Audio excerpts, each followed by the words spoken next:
When I found out I was pregnant, I immediately envisioned a happy future with my beloved husband and our adorable child.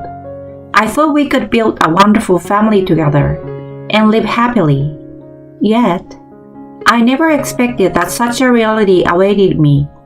This is a story of how I battled the worst, most domineering husband. My name is Eleanor. I'm 30 years old. My husband's name is William, and he's a 34-year-old office worker. We've been married for almost 2 years now.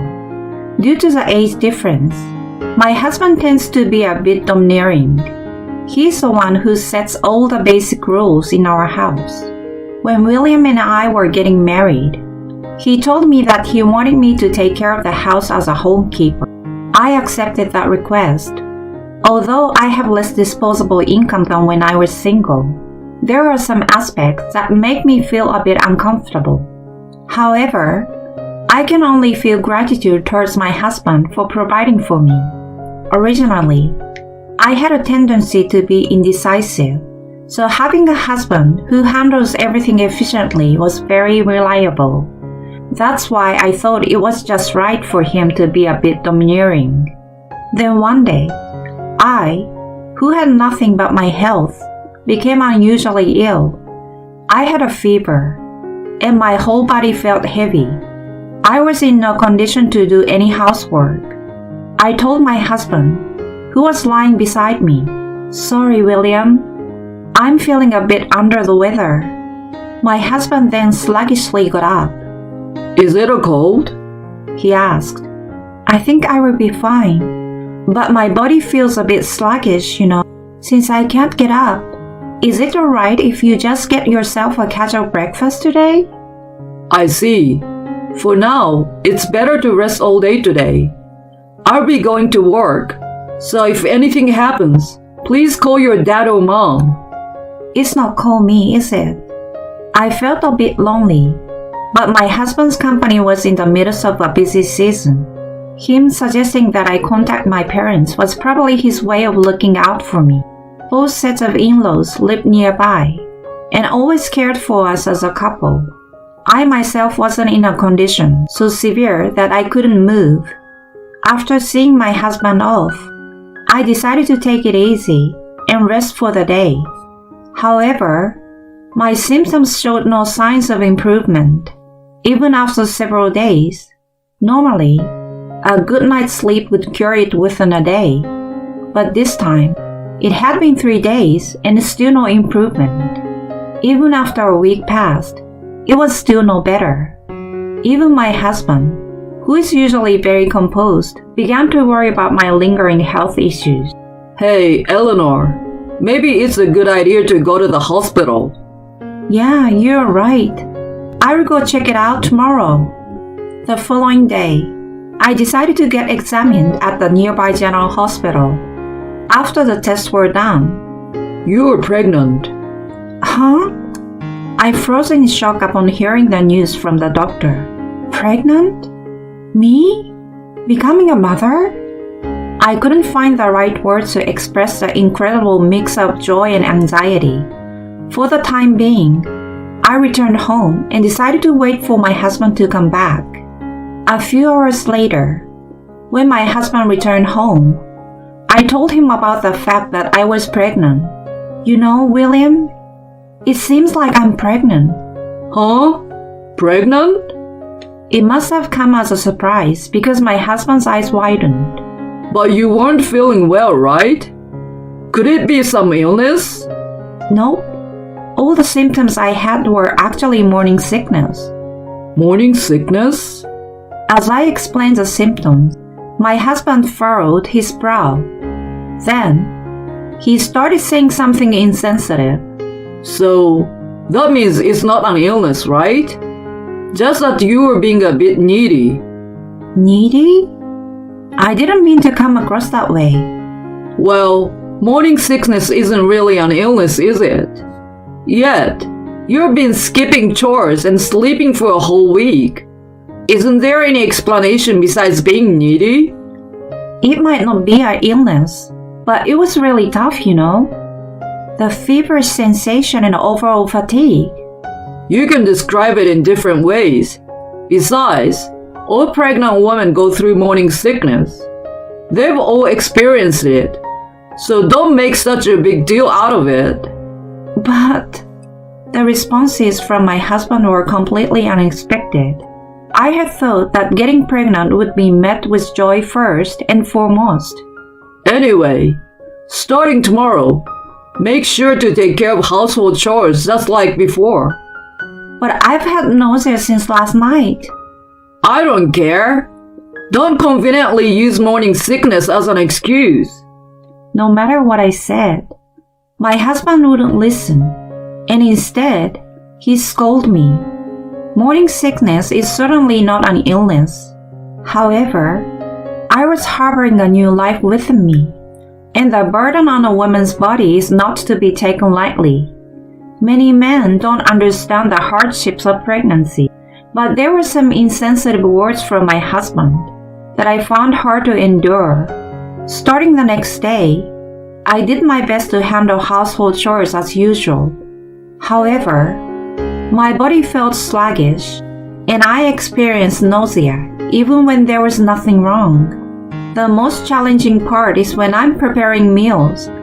The smell, especially when bread is baking, is unbearable. Ugh, I can't take it anymore. During cooking, I frequently had to rush to the bathroom. As a result, the quality and efficiency of my cooking naturally suffered compared to before. But no matter how much I tried to explain, my husband wouldn't forgive me at all. In fact, when I was retching in the bathroom, he said from behind, "Are you pretending to be sick again? I have work to do. Hurry up and prepare breakfast." Sorry, but I just can't stand the smell of the bread. I don't care. I'm not interested in your excuses. I didn't mean it as an excuse. What if your delays make me late for work? Can you take responsibility? My husband continued to yell, completely disregarding my feelings, physically and emotionally. I felt increasingly cornered. I managed to hold back the nausea and finished preparing breakfast. However, my husband didn't touch his breakfast at all. Oh no, because you are so slow, there is no time left for breakfast. You're really lazy, you know. At least handle the basics properly. Saying that, he slammed the door shut. Why? I haven't done anything wrong. I'm just carrying our baby inside me. Why do I have to endure such harsh treatment? A mix of frustration and emptiness brought forth a never-ending stream of tears. These days continued for about 2 weeks. One day, after confirming that my husband had gone to work, I lay down. On this day, my condition was worse than usual, and no matter what I did, the nausea wouldn't stop. For the sake of our unborn child, I needed to eat something, but I would burn it just by drinking water. I had laid down and ended up falling asleep. When I woke up, it was already noon.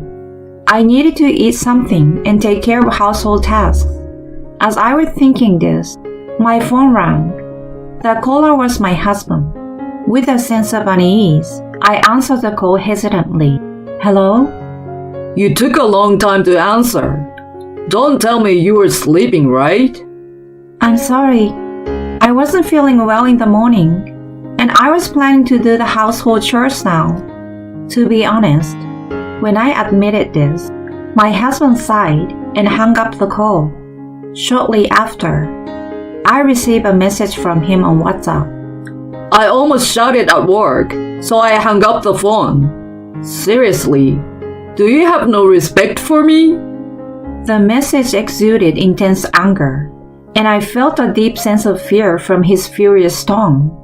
My hand holding the smartphone trembled slightly. I'm sorry. I will do better, so please don't be angry anymore. I'm done. I've had enough of you. And then, the WhatsApp messages stopped. What should I do? I need to reply somehow, but even if I apologize, I will just get scolded. So what should I do? While I was feeling flustered, my husband sent another WhatsApp message. The moment I saw the message, I accidentally dropped my phone on the floor.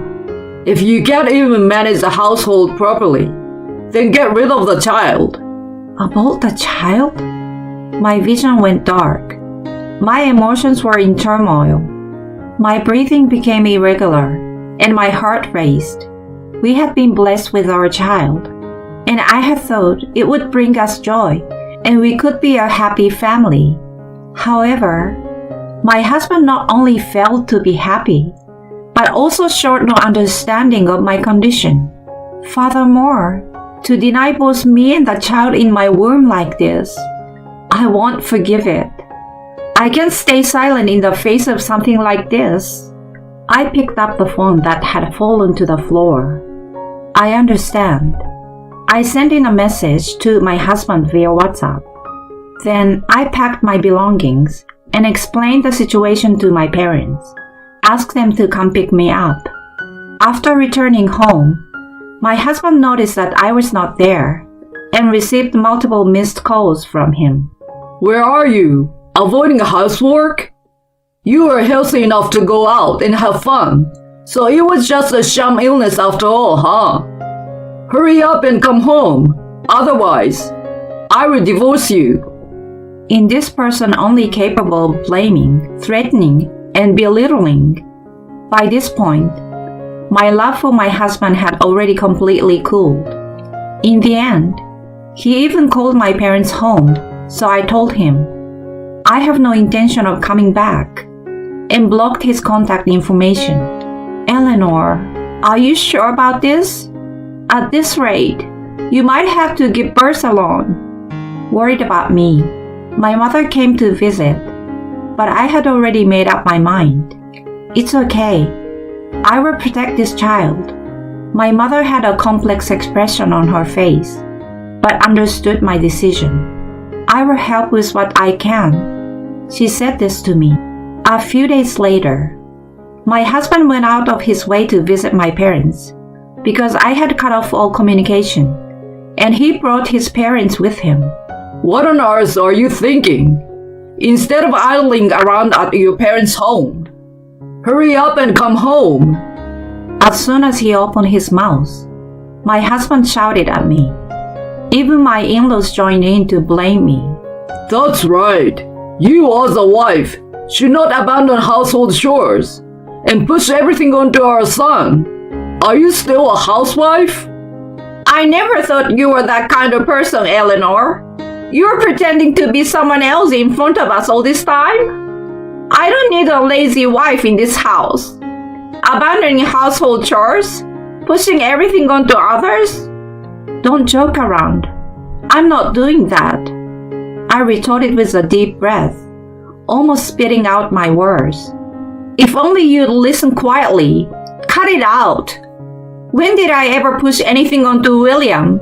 When did I abandon household chores? Despite going through the difficulties of morning sickness, I pushed myself and did what I could. So why do I have to hear such things from you? Be quiet. What kind of language is that to use against the head of the household? That's the kind of thing I've always hated about you. I snapped at my husband loudly, baring my teeth.